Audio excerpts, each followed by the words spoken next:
Had I the heavens embroidered cloths, enwrought with golden and silver light, the blue and the dim and the dark cloths of night and light and the half light, I would spread the cloths under your feet. But I, being poor, have only my dreams. I have spread my dreams under your feet. Tread softly, because you tread on my dreams. W.B. Yeats. Hometown, Part 1, written by Vinod Mehta. No one in my immediate or extended family is a topper or even had the benefit of higher education. I was educated up to certain socially acceptable norms. On my mother's side, some serious money had been gathered. Unfortunately, it stayed there. My maternal great grandfather came from Afghanistan. Whether he fled or shifted willingly is unclear, and set up a cloth shop in Rawalpindi in an area which came to be known after him. It acquired the name Talwaron Ka Bazar, and I had the good fortune of strolling through it on a visit to Pakistan. We told the taxi driver to take us to Talwaron Ka Bazar, and he seemed to know it. Its name, of course, had been changed, but my ancestors' name still rang a bell. The Talwars were merchant shopkeepers. My great grandfather's cloth shop acquired some reputation in Rawalpindi. He became quite rich. In the family, however, my great grandfather is remembered not for the successful business he set up, but for his stinging rebuke in broken English to a fussy Englishwoman who examined vast amounts of textiles without making a purchase.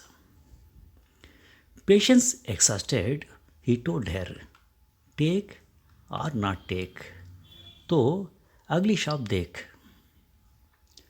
In Rawalpindi, word soon spread of how shopkeeper Talwar had snubbed a Vilayati Mem Sahib and got away with it. He became a small time Bhagat Singh.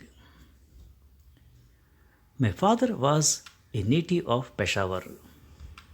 He claimed he was distantly related to Raja Todarmal, one of Akbar's 9 jewels. Daulatram Mehta was a simple, decent, unambitious, honest, slightly timid man whom my mother bullied. To say he was henpecked would be an understatement. He was extremely proud to have gone to Dani High School in Peshawar, from where he got some formal education.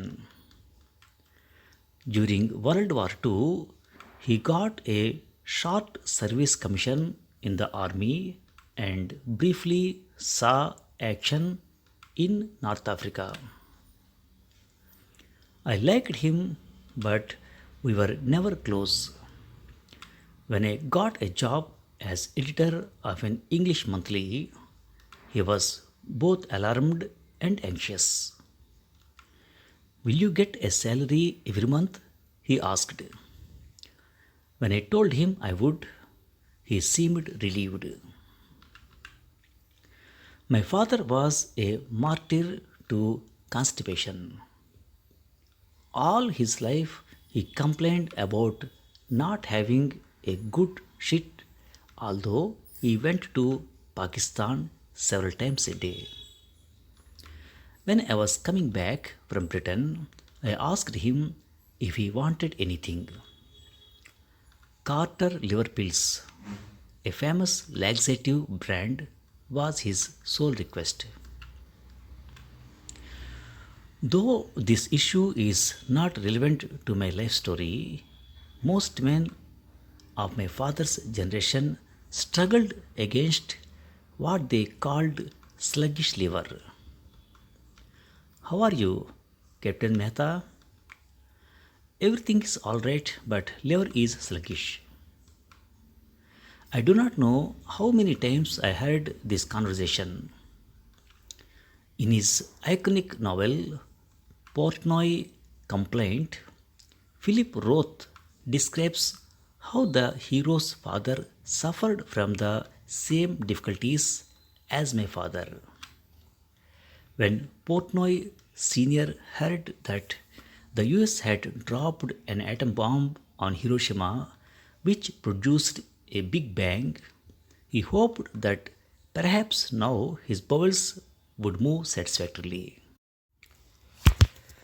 The day my father had a good shit, you could see the delight on his face.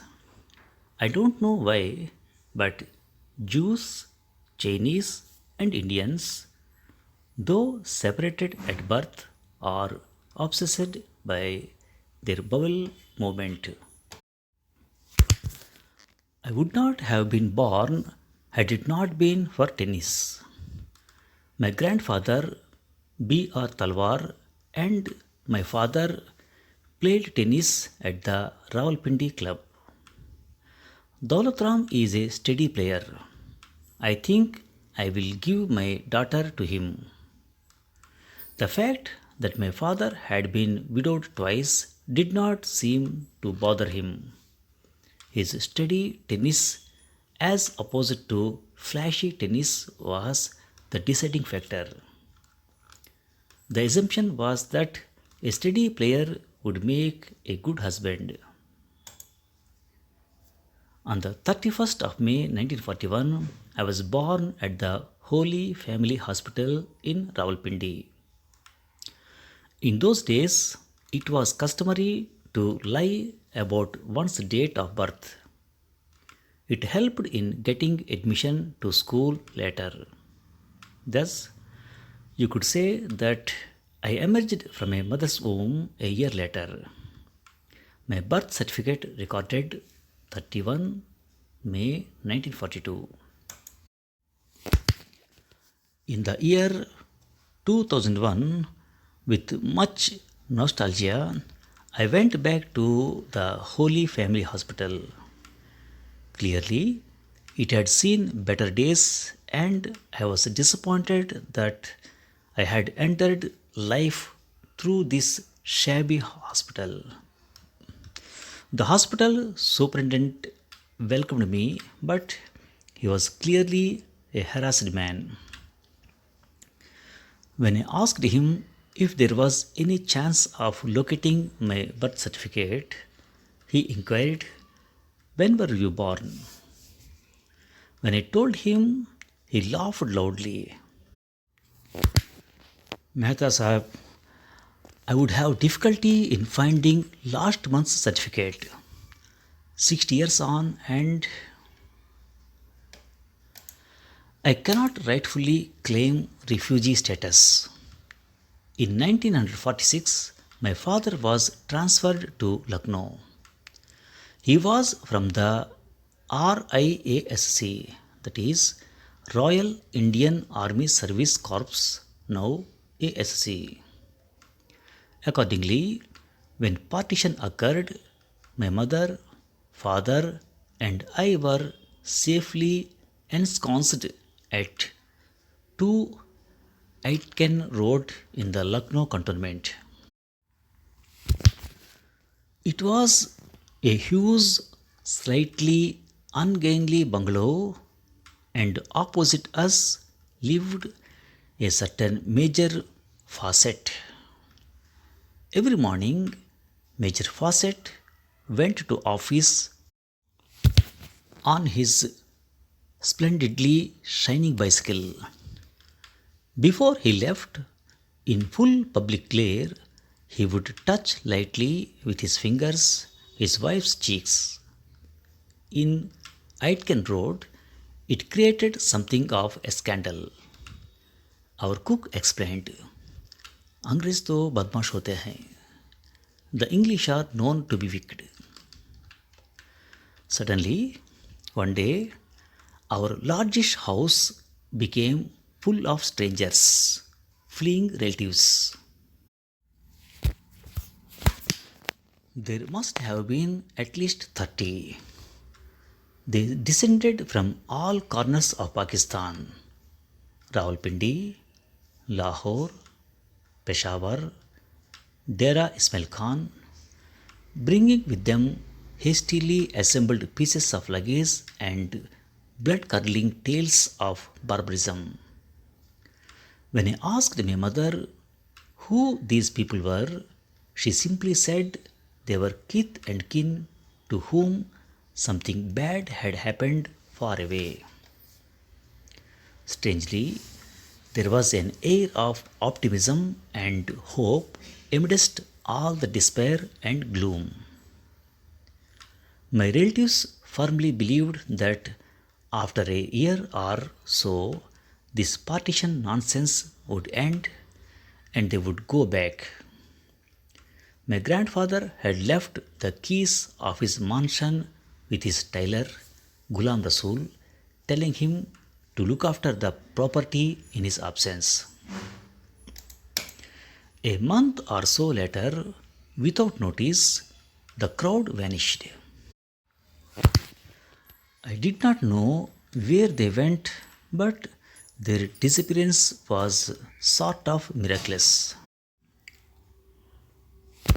I later discovered that they had all made good, setting up small trading businesses in Delhi, Chandosi, Moradabad, and Dehradun.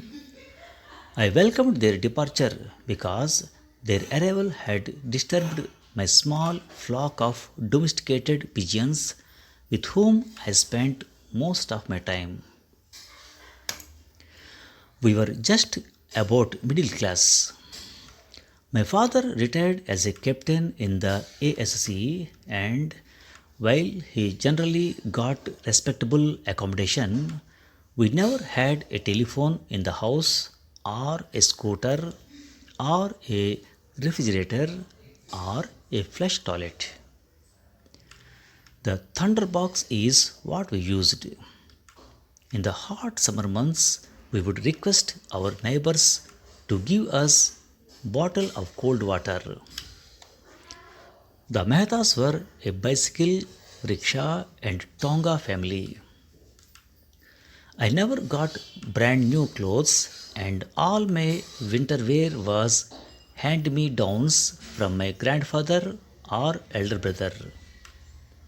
Shorts, generally white, and shirts were the only original items I received. My grandfather's elegant and stylish suits went first to my father, then to my elder brother, and by the time they came to me, they were in pretty bad shape. Two upper middle class luxuries were, however, provided: convent schooling and membership of the Muhammad Bagh Club. Here I played tennis and squash and swam in the open air pool. The MB Club carried a lot of snob value.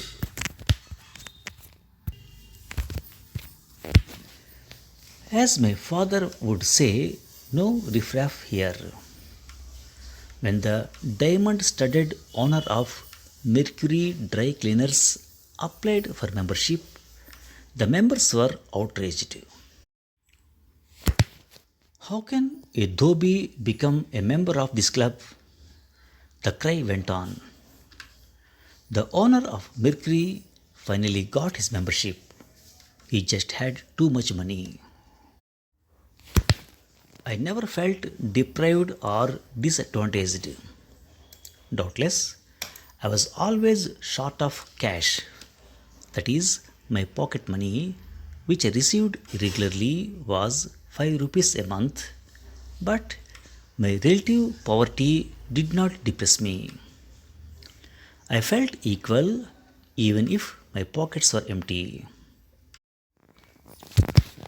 A stable family life and lots of love from both parents made up for all the financial deficiencies.